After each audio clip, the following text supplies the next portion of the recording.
Hello children, how are you? Hope all of us are doing good.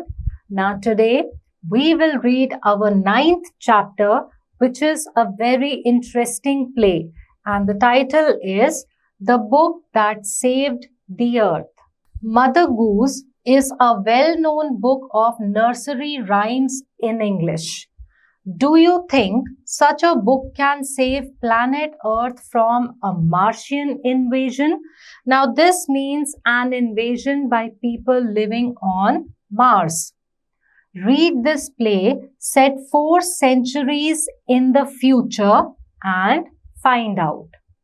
Now, the characters in this play are historian, great and mighty think tank, apprentice noodle, Captain Omega, Lieutenant Iota, Sergeant Oop, offstage voice.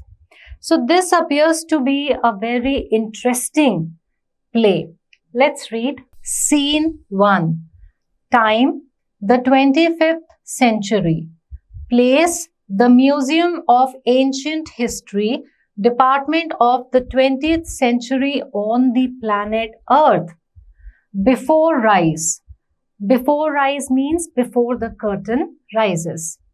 Spotlight shines on historian who is sitting at a table down right, on which is a movie projector.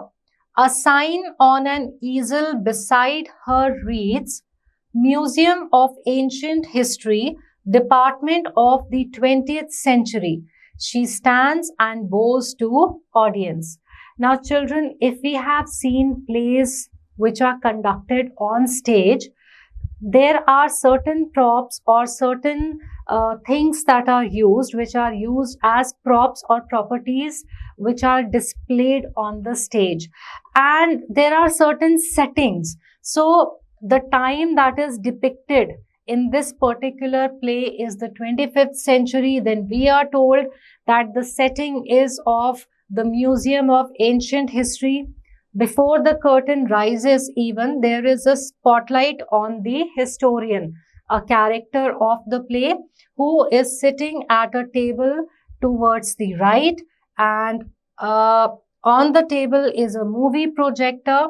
Then children, easel is a kind of stand on which something is displayed. Here what is displayed is a placard which tells us that the setting is the Museum of Ancient History, Department of the 20th century. So the historian then she stands and bows to the audience and the play begins. Let us read. Historian. Good afternoon. Welcome to our Museum of Ancient History and to my department, Curiosities of the Good Old Far Off 20th Century. The 20th century was often called the era of the book. In those days, there were books about everything from ant-eaters to Zulus.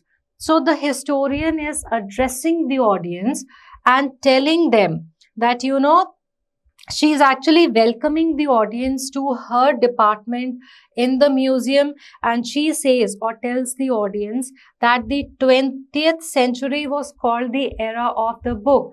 Why? Because in the 20th century, there were books on everything, from those people who ate ants to the Zulus. Books taught people how to and when to and where to and why to. Meaning books actually gave information about everything to the people. They illustrated, educated, punctuated and even decorated. So when we look at our books, we see sentences written with proper punctuations. These sentences, they educate, they give a lot of knowledge, lot of information, and sometimes there are illustrations also accompanying these words. Illustrations meaning pictures. But the strangest thing a book ever did was to save the earth. You haven't heard about the Martian invasion of 2040? What do they teach children nowadays? So she's actually questioning the education system of her time that, The education system has not made an effort to teach people that, there had been or there could have been a Martian invasion in 2040 on Earth. Well, the invasion never really happened because a single book stopped it. What was the book, you ask? A noble encyclopedia. Now, encyclopedia, as we know, is a book that contains information about almost everything in the world. So, was it this book that saved the Earth from the Martian invasion? A tome about rockets and missiles. A tome again is a thick, heavy book. Now, was it a book about rockets and missiles that saved the Earth? A secret file from outer space? Or was it some, information from outer space that saved our Earth? No, it was none of those. It was, but here, let me turn on the history scope and show you what happened many centuries ago in 2040. She turns on projector and points it left. Spotlight on historian goes out and comes up down left on think tank, who is seated on a raised box, arms folded. So children, after listing out a lot of books with information about everything on the earth, or about information regarding rockets and missiles, or information regarding outer space, she says it was not this kind of information in books that saved our Earth. And then she says, instead of speaking more, she would like people to look at the history scope. So then she turns on the projector. And the spotlight shifts from the historian to a spot where the audience sees think tank, who is seated on a raised box with his arms folded. Now he has a huge egg-shaped head and he wears a long robe decorated with stars and circles. So he is some kind of a general, or maybe somebody in the army. So he's wearing a robe with stars and circles which are decorating that robe. Apprentice Noodle stands beside him at an elaborate switchboard. A sign on an easel reads, Mars Space Control, Great and Mighty Think Tank, Commander-in-Chief, bow low before entering. So think tank, who has been shown seated on a box with his arms folded, is actually Commander-in-Chief of the Mars Space Control, and the board or the placard which tells about think tank also tells whoever is coming and also the audience to bow low before entering that place. And beside think tank, we see another character who is called Apprentice Noodle. Now children, apprentice is a person who learns the ins and outs of a trade by working under somebody established in that trade. So now let's see what happens in the play next. Noodle bowing. O great and mighty think tank, most powerful and intelligent creature in the whole universe, what are your orders? Now look at the way Noodle addresses the commander-in-chief called think tank. He calls him first of all great and mighty. He bows before him. He also calls him most powerful and intelligent creature in the whole universe. And then after addressing him with so many superlatives, he asks what his orders are. Now this is actually a satire. A satire is something where, through irony, through humor, or maybe through sarcasm, you show something that is wrong in society.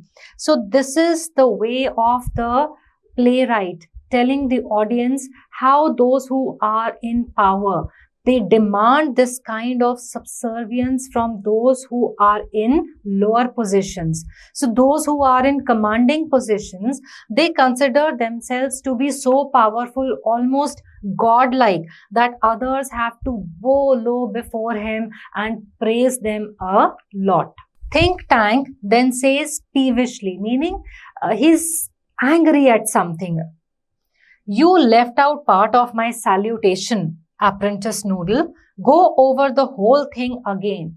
Now, children, when writing letters, you remember we begin with dear something. That is called a salutation. That is the address to somebody. So he says you have already, Noodle had called him mighty, powerful, intelligent and whatnot. Still, Think Tank is disappointed. He is angry. He says that, you have left out some part from the address you should have given me. So go over the whole thing again. So this again is a sarcastic view on how those in power, they actually misuse their power. Noodle, it shall be done, sir.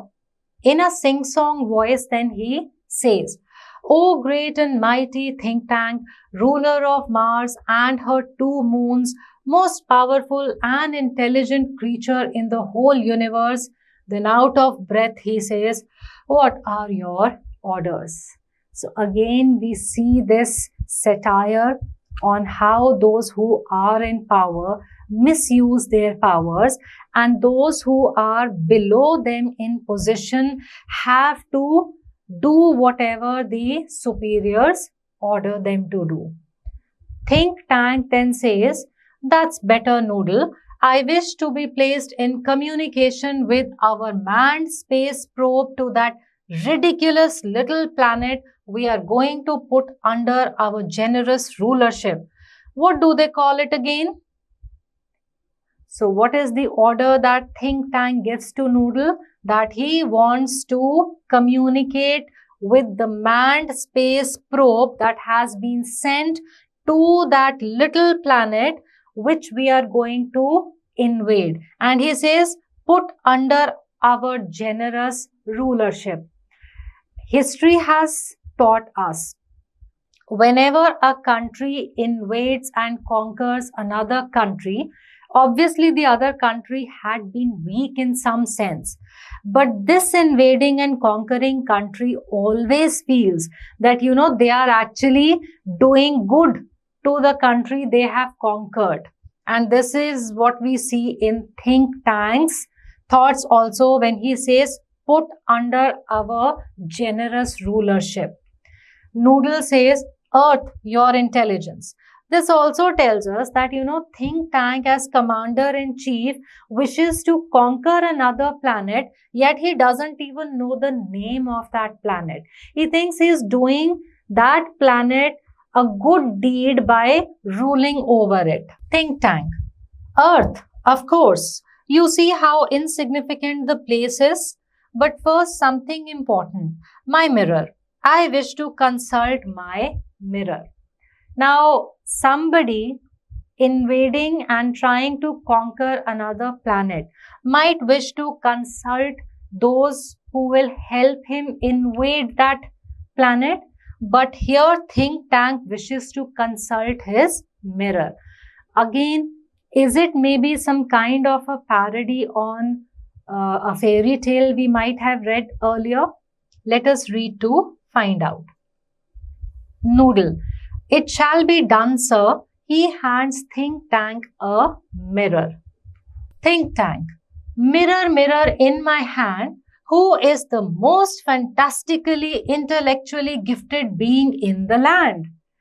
You remember that story, that fairy tale on Snow White, where the Snow White's stepmother always, talks to her mirror and asks, mirror, mirror on the wall, who is the fairest of all? So parodying or copying humorously that fairy tale, here we have the commander-in-chief Think Tank asking a similar question to the mirror in a similar manner and asking who is the most intellectually gifted being in the land. Offstage voice after a pause. You, sir. So this offstage voice belongs to the mirror. So the mirror tells think tank it is him who is the most fantastically intellectually gifted being in the land. So this tells us that think tank has a huge ego and he thinks highly of himself. Think tank smacking the mirror, that is hitting it. Quicker, answer quicker next time. I hate a slow mirror. He admires himself in the mirror. Ah, there I am. Are we Martians not a handsome race? So much more attractive than those ugly earthlings with their tiny heads. Noodle, you keep on exercising your mind and someday you'll have a balloon brain just like me. So not only does think tank have a huge ego and he thinks highly of himself, but he also admires his look. So we see him as a very vain creature. And he thinks that, all those who live on Mars are a very handsome race, that is good looking people or creatures. And he feels that those who live on Earth, they actually look ugly because their heads are quite tiny. And then he tells Noodle that if he keeps on exercising his mind, someday his head will also become as huge as a balloon, just like think tank. So he is a very vain kind of a person who thinks highly of himself. He wants others to address him in a sing-song manner, give him a lot of appreciation or, appreciate his qualities. Noodle then says, oh, I hope so, mighty think tank. I hope so. Again, we see somebody who is at a lower position. That person has to cater to the demands of those who are in a superior position. Think tank. Now, contact the space probe. I want to invade that primitive ball of mud called Earth before lunch. Primitive, that is not so developed. Ball of mud, that is that planet called Earth. Noodle. It shall be done, sir. He adjusts levers on switchboard. Electronic buzzes and beeps are heard as the curtains open. Now the curtains rise and we come to scene 2. Time, a few seconds later. Place, Mars Space Control and the Centerville Public Library. So where Think Tank and Noodle are, we know that place is Mars Space Control. Now after the curtain has risen, behind it, the place is Canterville Public Library. At rise, that is when the curtain rises, Captain Omega stands at center, opening and closing card catalog drawers in a confused fashion. Lieutenant Iota is up left, counting books in a bookcase. Sergeant Oop is at right, opening and closing a book, turning it upside down, shaking it, and then rifling the pages and shaking his head. So once the curtain has risen, we are shown that the manned space probe that had been sent to Earth has landed, and the people from that probe, that is the Martian people, have entered a library. And these people, that is Captain Omega, Lieutenant Iota, and Sergeant Oop, they do not know what this place is. They do not know what these are. That is the books in their hand. What actually are these things? They have no clue. Noodle adjusting knobs. I have a close sighting of the space crew, sir. Think Tank puts on a pair of enormous goggles and turns towards the stage to watch. They seem to have entered some sort of earth structure. So the crew that has come to Earth, which includes a captain, a lieutenant, and a sergeant, They do not know what books are. Even Noodle does not know what this structure, that is what this library is. Think tank. Excellent. Make voice contact. Noodle speaking into a microphone. Mars Space Control calling the crew of Probe 1. Mars Space Control calling the crew of Probe 1. Come in, Captain Omega, and give us your location. So now Noodle has contacted the crew from Probe 1 that has landed on Earth. Omega speaking into a disc which is on a chain around her neck. Captain Omega to Mars Space Control, Lieutenant Iota, Sergeant Oop, and I have arrived on Earth without incident. We have taken shelter in this, indicates room, this square place. Have you any idea where we are, Lieutenant Iota?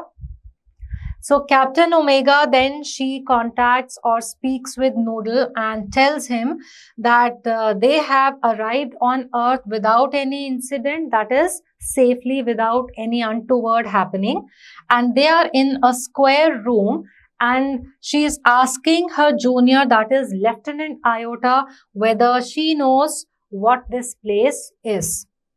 Iota, I can't figure it out, Captain. Holding up a book. I have counted 2,000 of these peculiar items. This place must be some sort of storage barn. What do you think, Sergeant Oop? Now, as we all know, barn is a huge structure, that is a place with a covered roof where people generally put either their animals or whatever stock is required by their animals. Since this room contains a lot of books and these Martian people have no idea what books are, they think this is some sort of a storage barn and they do not know what these books are. And the captain then says that, that she has counted 2,000 of these items. Now she asks her junior Sergeant Oop if he knows what these things are. Oop, I haven't a clue. I've been to 7 galaxies, but I've never seen anything like this. Maybe they are hats. He opens a book and puts it on his head. Say, maybe this is a haberdashery. Imagine, these people have actually traveled to 7 galaxies. So how intelligent and technically advanced these people are, but they do not know what books are. They have never seen any kind of book. So he thinks it might be a hat and tries to put it on his head. Now children, haberdashery is a kind of shop where you might get a lot of things for clothing items. Omega, bowing low. Perhaps the great and mighty think tank will give us the benefit of his thought on the matter. Since think tank is the commander-in-chief, so obviously he ought to have more knowledge as compared to Captain Omega. So she requests the great and mighty think tank to, share his thoughts as to what he thinks, what these things, that is the books are, which place they are in. Think tank. Elementary, my dear Omega, hold one of the items up so that I may view it closely. Omega holds a book on the palm of her hand. Yes, I understand now. Since earth creatures are always eating, the place in which you find yourselves is undoubtedly a crude refreshment stand. Now children, when we look at this Elementary, my dear Omega, it is a parody of Elementary, my dear Watson. So if you have read Sherlock Holmes stories, there is this great detective Sherlock Holmes who always, tells his friend Dr. Watson by addressing him or telling him as elementary, that this is something very simple to understand. So he asks Captain Omega to hold up a book. Looking at it, He says that, the place you are in might be some sort of a refreshment stand, like a canteen or a restaurant, etc. Because earth people are always eating. Now, why does he think so? Let us read further. Omega. To Iota and Oop, he says we are in a refreshment stand. Oop. Well, the earthlings certainly have a strange diet. Think tank. That item in your hand is called a sandwich. Omega. Nodding. A sandwich. Iota. Nodding. A sandwich. Oop. Taking book from his head. A sandwich. So again here we see a satire. How those in superior positions, whether they know something or not, they are always supposed to be right. So when think tank calls a book a sandwich, Omega and Iota simply nod and say, yes, it is a sandwich. Whereas Oop, he actually questions, is it actually a sandwich? Think tank. Sandwiches are the main staple of Earth diet. Look at it closely. Omega squints at book. There are two slices of what is called bread, and between them is some sort of filling. So the two paperbacks or the cover jacket of the book are called bread, and the pages in between are like the filling. That is why think tank says that this book is actually a sandwich. Omega. That is correct, sir. Think tank. To confirm my opinion, I order you to eat it. Omega. Gulping. That is taking in some saliva. Eat it. Think tank. Do you doubt the mighty think tank? So when Omega is a little hesitant on eating that book, think tank, questions her. Do you really doubt me? I am the mighty think tank. Omega. Oh, no. But poor Lieutenant Iota has not had her breakfast. Lieutenant Iota, I order you to eat this sandwich. Iota. Dubiously. Eat it? Oh, Captain. It's a very great honor to be the first Martian to eat a sandwich, I am sure. But how can I be so impolite as to eat before my sergeant? Now, children, here we again see a satirical depiction. Think tank, as the name itself suggests, ought to be somebody who can think wisely and has a huge lot of information and wisdom. But here we see this person as to be a vain person who wants others to address him with a lot of, great adjectives or epithets. And then this person does not even know that what these crew members are holding in their hand is a book and not a sandwich. To confirm his opinion, he orders these crew members to eat this book. Then we see Omega and Iota, who had, just concurred or agreed with think tank that this is a book. They themselves are not really sure whether it is a book or not. That is why Captain Omega then tells, think tank that Lieutenant Iota should eat this sandwich because she has not had her breakfast. Now we see that Lieutenant Iota is also, not really sure whether it is a sandwich. So she then says that, how can I eat it before my junior, that is the sergeant? So handing Oop the book and saying brightly, Sergeant Oop, I order you to eat the sandwich immediately. So here we see the order of eating the sandwich being passed down the rank.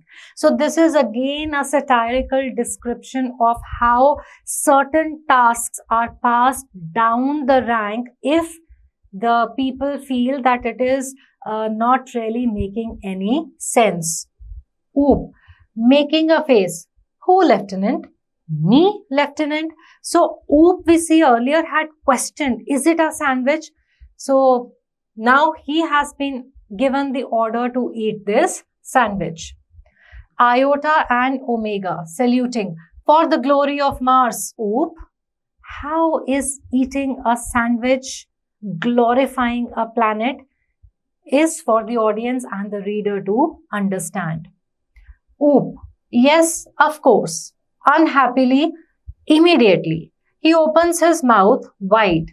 Omega and Iota watch him breathlessly. He bites down on a corner of the book and pantomimes chewing and swallowing while making terrible faces.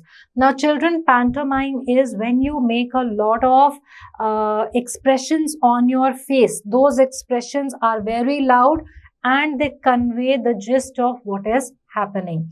So here, Oop, as we know, had actually questioned whether it is a sandwich or not, but because his superiors have ordered, he has to carry out the order. So he bites the book and he chews on it and is making terrible faces while swallowing it. Omega. Well, Oop. Iota. Well, Oop. Oop cuffs Omega and Iota pound him on the back. Now, when we see here first Omega questioning and then Iota repeating that question, well, Oop, we again see the depiction of the fact that juniors sometimes mindlessly follow the orders of their superiors, or even their actions are repeated mindlessly. So when Oop cuffs, as we also do, if somebody cuffs while eating, we pat on the back. Think tank. Was it not delicious, Sergeant Oop? Oop saluting. That is correct, sir. It was not delicious. I don't know how the earthlings can get those sandwiches down without water. They are dry as Martian dust. As we know that Mars is a dry planet with no water on it, Oop actually compares this sandwich, which is in reality a book, to the dry dust on Mars. And he says he wonders how can the people on Earth eat this kind of food without swallowing it along with water. Though we know it was not a sandwich, but actually a book that Oop was trying to bite and eat. Noodle. Sir, great and mighty think tank, I beg your pardon, but an insignificant bit of data floated into my mind about those sandwiches. Now, we know that think tank had actually told his crew members that the book was a sandwich and he had ordered them to eat. Noodle so far had remained quiet.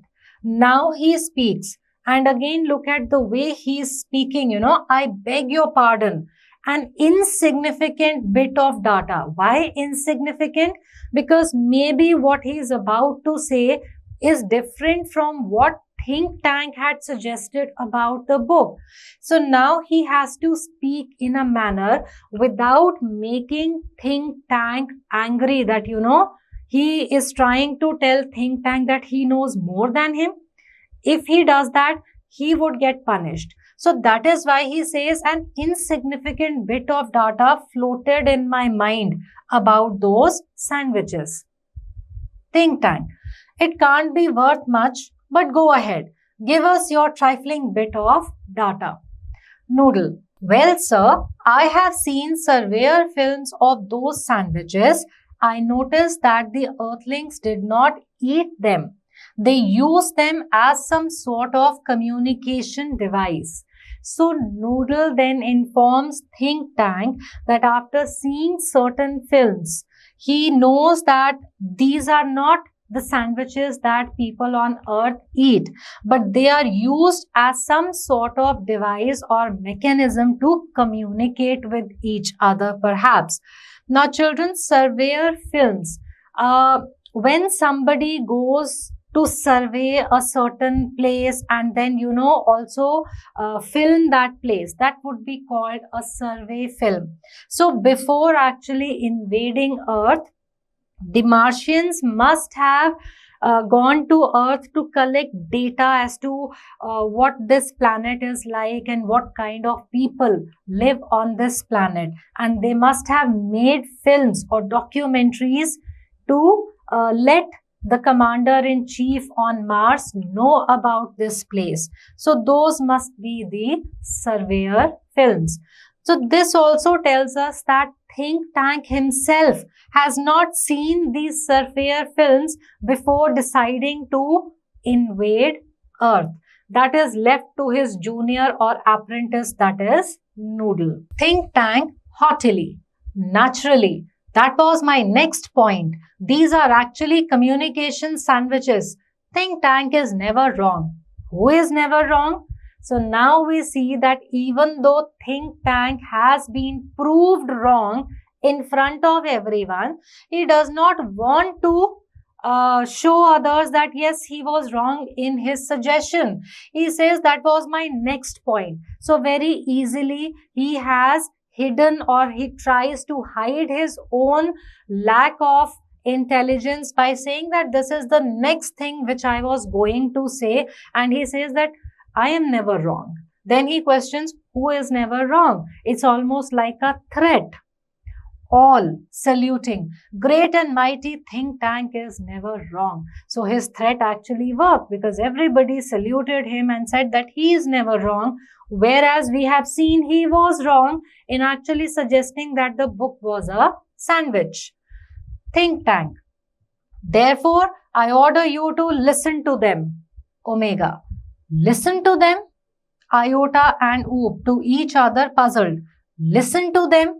So when he tells the crew members to listen to the books, obviously they are really puzzled and surprised. How do they listen to these books?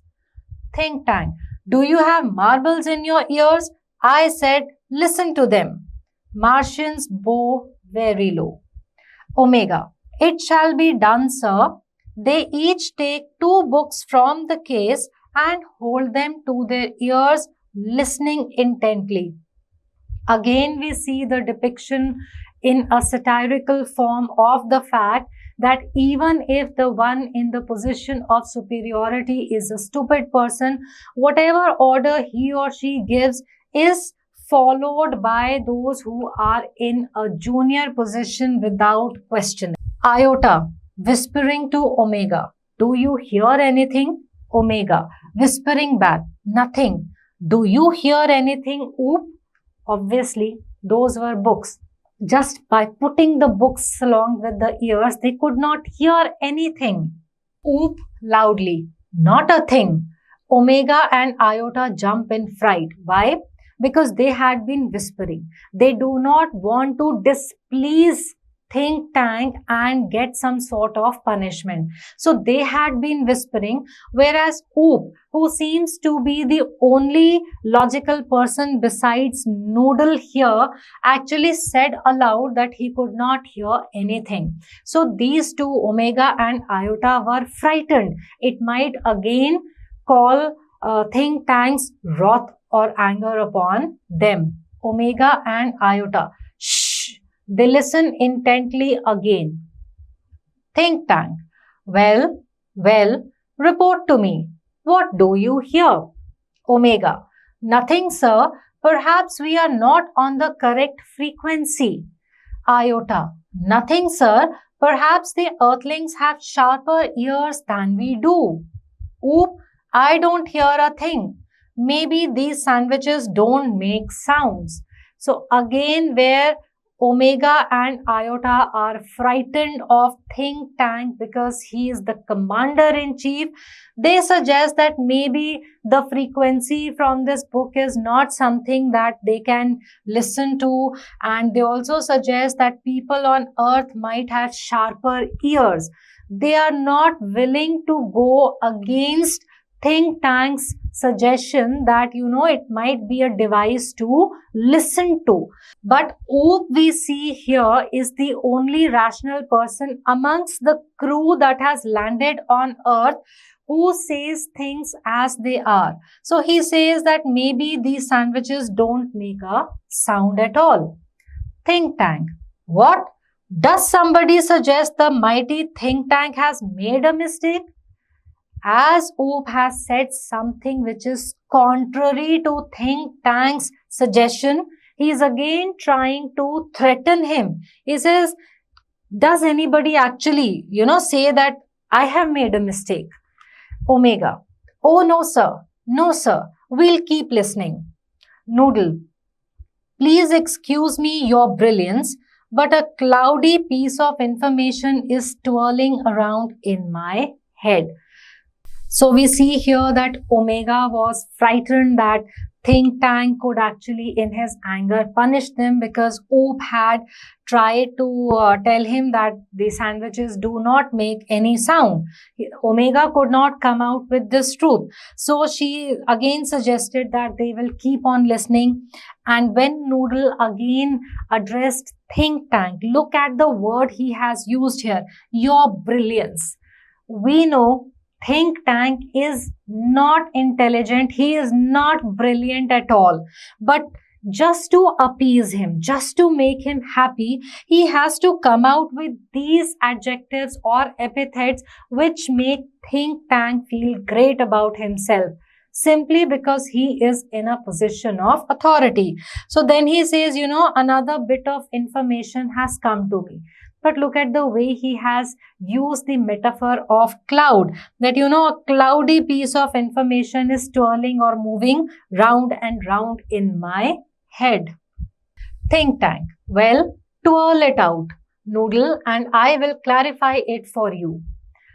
Noodle, I seem to recall that the earthlings did not listen to the sandwiches. They opened them and watched them.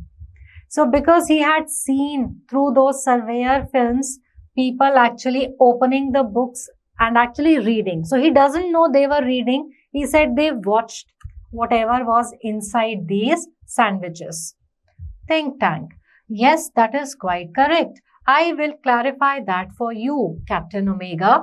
Those sandwiches are not for ear communication. They are for eye communication. Now, Captain Omega, take that large colorful sandwich over there. It appears to be important. Tell me what you observe. So here, even though it is Noodle who has given this bit of information to Think Tank, he says that, I am going to clarify it. That is, make it more clear to you, Captain Omega. Whose suggestion had it been, or whose wisdom or bit of knowledge had it been? It had been Noodle's bit of knowledge through the surveyor films he had seen, that this was actually not perhaps a sandwich to be eaten, that the people on earth opened it and watched it. But now Think Tank is presenting it to Captain Omega as if he is the one who is giving this bit of information to them, and he tells Captain Omega to pick up a colorful sandwich. He's still calling that book a sandwich, to open it and tell him what he or what she observes in it. Omega picks up a very large volume of Mother Goose, holding it so that the audience can see the title. Iota looks over her left shoulder and Oop peers over her right shoulder. So again, as this is a play that is being performed on stage, so stage directions are given that, when Captain Omega holds the book, it is in a manner that the audience can read the name, and then both Iota and Oop are looking over her shoulder to observe what is there in that book. Omega. It appears to contain pictures of earthlings. Iota. There seems to be some sort of code. Now, code, children, is when you are not writing something in a language, but showing or giving information through certain symbols, etc. That is a code. Think Tank. Sharply interested. Code. I told you this was important. Describe the code. Now, children, I would want to further clarify that a code could be actually some symbols representing certain words, or it could be a different kind of a language used to represent certain information in a manner that an ordinary person would not be able to understand. Now, whatever is written in this book is written in a language that the people on earth can read, but Martians who have never even seen a book, who do not know what a book is, obviously cannot read what is written there. They can see there are pictures of the people of earth, but something is written in a language that for them is code. Oob. It's little lines and squiggles and dots, thousands of them alongside the pictures. So the words, because they do not know the language, are called lines and squiggles. Squiggles could be like, some curly figures that have been drawn along with dots. And these are thousands in number and they are written or printed alongside the pictures. Think tank. Perhaps the earthlings are not as primitive as we have thought. We must break the code. So if the people on earth can actually write in code, so they are not very primitive. They too are advanced in their knowledge. Noodle. Forgive me your cleverness, but did not the chemical department give our space people vitamins to increase their intelligence? So where think tank had said, we must break the code to understand what is written there, Noodle again reminds think tank that the chemical department had given these space people vitamins which could enhance, that is, increase their intelligence. So as commander-in-chief, think tank does not even know this or remember this. He has to be reminded by his apprentice. Think tank. Stop. A thought of magnificent brilliance has just come to me. Space people, our chemical department has given you vitamins to increase your intelligence. Take them immediately and then watch the sandwich. The meaning of the code will slowly unfold before you. Again, we see this commander-in-chief actually using the information given by Noodle, projecting it as if he himself has, come up with the suggestion. And he says that a thought of magnificent brilliance has come to me. Now, this was suggested by Noodle. Where was his brilliance in telling the probe people to take their vitamin for intelligence? Omega. It shall be done, sir. Remove vitamins. Crew takes vitamins from boxes on their belts. Present vitamins. They hold vitamins out in front of them stiffly. Swallow vitamins. So if you look at the instructions given by Omega, it is just like a military personnel would receive instructions. The same way Omega is telling the captain and the sergeant to remove the vitamin from the box, then to keep it in front of them and then to swallow those vitamins. They pop the vitamins into their mouths and gulp simultaneously because they are like an army. So they are following orders like army personnel might do. They open their eyes wide, their heads shake, and they put their hands to their foreheads. Now, this is an exaggerated depiction to show that the vitamins they ate or swallowed is having an effect. So, they are shaking their heads and putting their hands on the forehead to show that their intelligence is being enhanced. Think tank. Excellent. Now, decipher that code. All. It shall be done, sir. They frown over the book, turning pages. Omega brightly. Aha! Iota brightly. Oh-ho! Oop, bursting into laughter. Ha ha ha. Think tank. What does it say? Tell me this instant. Transcribe Omega. Now, transcribe means if something is written in a language that you do not understand, but somebody who knows both the languages, that is, what is written and your language, is able to translate it into your language, that would be transcribing it. Omega then says, yes, sir. She reads with great seriousness. Mistress Mary, quite contrary, how does your garden grow with cockle shells and silver bells and pretty maids all in a row? We know this is part of some nursery rhyme. But Omega actually said this very seriously.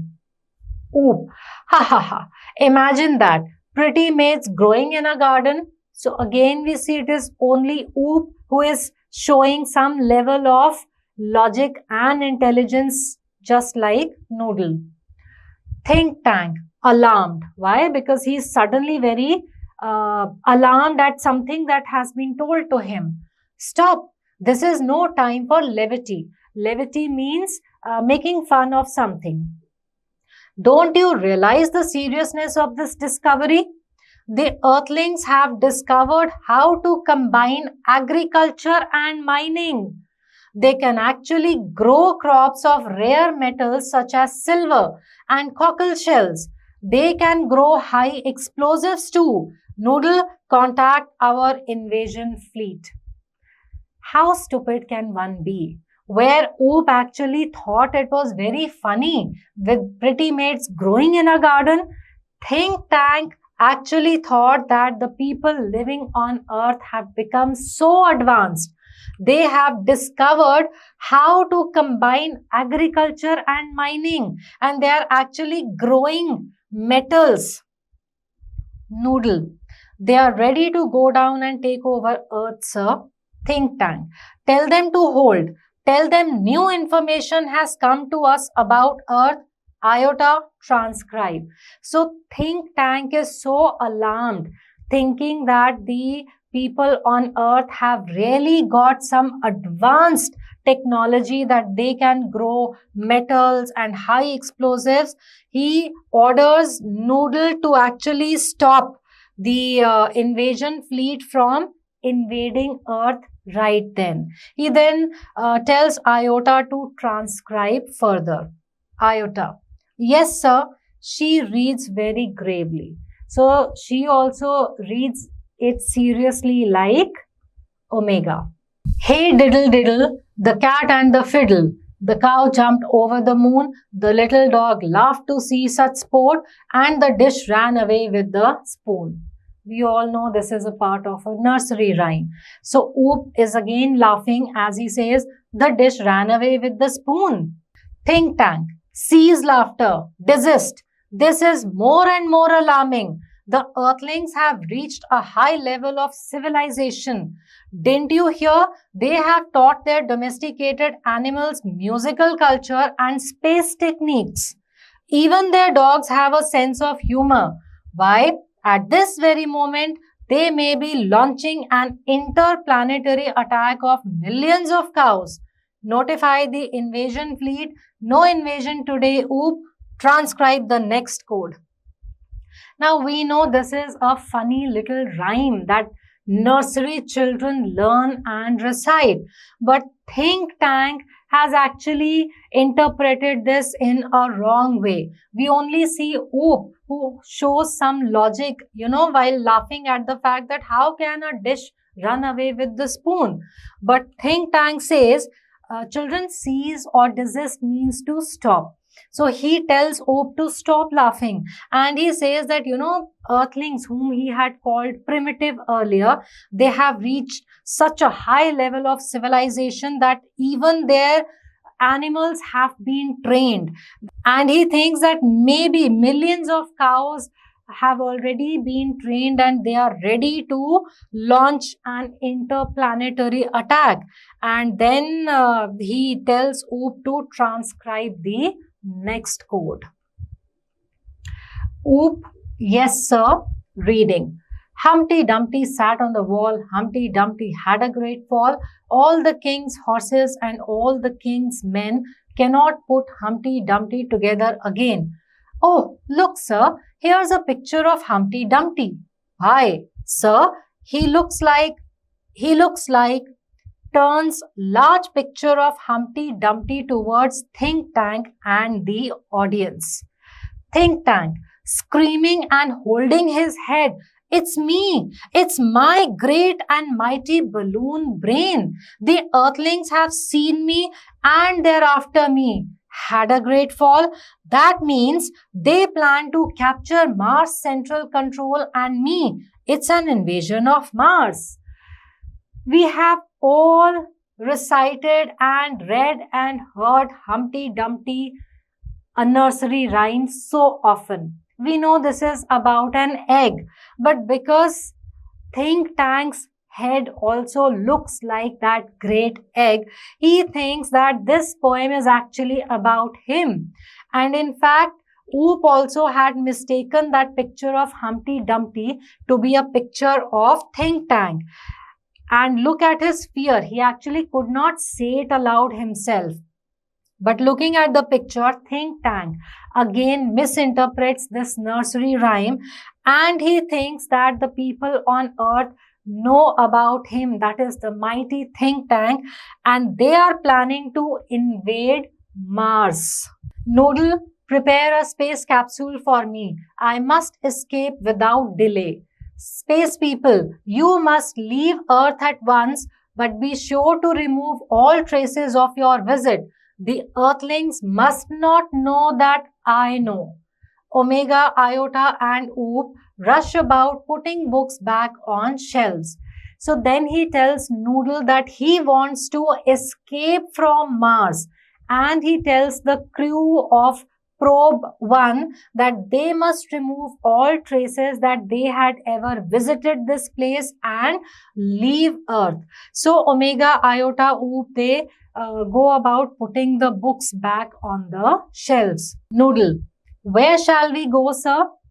Think tank, 100 million miles away from Mars.